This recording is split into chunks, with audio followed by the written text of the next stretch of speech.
You know what? I gotta say that watching the mainstream media's coverage of this Ohio train derailment disaster has been absolutely fascinating because it's clear that not all of them have been given their talking points yet.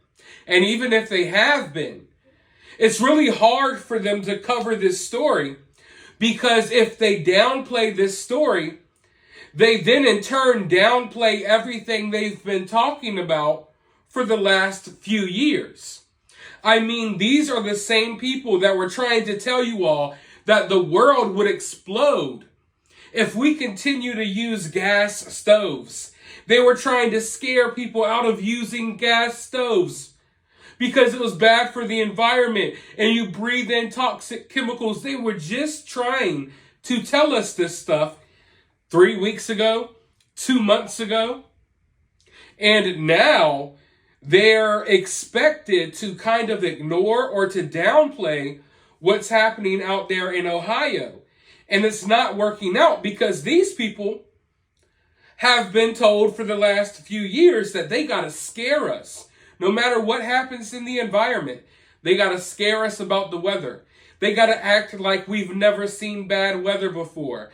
They got to act like somehow, some way, that if we live under more of if we live under authoritarianism, that somehow that will stop floods and stop tornadoes. So they're having a really hard time with this one because they're making themselves look like hypocrites. And I don't think that they really want to do that because they've already lost most of the credibility they had. And I don't know if you all have noticed, it's like they've been trying to gain some of the credibility back that they lost over the last couple of years, but it's not working. So watching them cover this story, it's hilarious because they're not wanting to let you know how bad it is. But at the same time, they kind of can't ignore it all the way because if they do, then they get caught with egg on their faces. And they're inviting people on that are saying some of the wrong things, at least the wrong things that shouldn't be in the mainstream media. I want you all to watch this clip real quick, then I'll be back with more thoughts. Aaron, we just heard from the Ohio governor. Do you think it's safe for East Palestine residents to return? That's a great question to ask. Hi, Catherine. Thank you for having me on. I am sitting here right now that just kind of came across my desk, a letter from the United States EPA dated February 10th, 2023 to Norfolk Southern Railroad. And it concerns me here a little because at the end of the first paragraph, they talk about cars containing vinyl chloride, the butyl acrylate, which has an additive that's benzene, and 3 other chemicals. And they go on to say that these chemicals are either known to have been or continue to be released to the air, surface soils, and surface waters. So wait one second. So the key word here is continue, and that this letter is dated February 10th. That doesn't seem to be syncing up with the public timeline that everything was okay. I know, and that's what's concerning me. And it just came across to me via email, and I read the last sentence.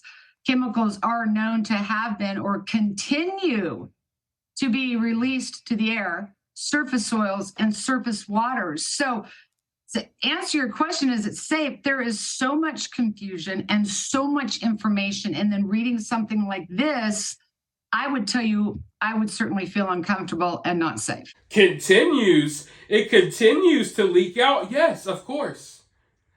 This isn't going to go away overnight. And the people who told you that gas stoves would be the end of all humanity want you to believe that this big, large chemical spill is going to disappear overnight. No, it's continuing to leak out into the air. It's continuing to seep into the soil. It's continuing to, spread throughout the water supply. This isn't something that just goes away overnight. This isn't something that goes away in a week, 2 weeks. And because, there wasn't a proper response to this catastrophe, this is something that isn't going to go away for the next 10 years. Because they tried to downplay it as much as they could. They tried to ignore this story. Yeah, the mainstream media may be talking about it a little bit now, but look at the date. It is February 19th at the time of this recording. The train derailment happened on the 3rd. It didn't get any mainstream media coverage until well after, a week later. And even some of the journalists that went out there got arrested.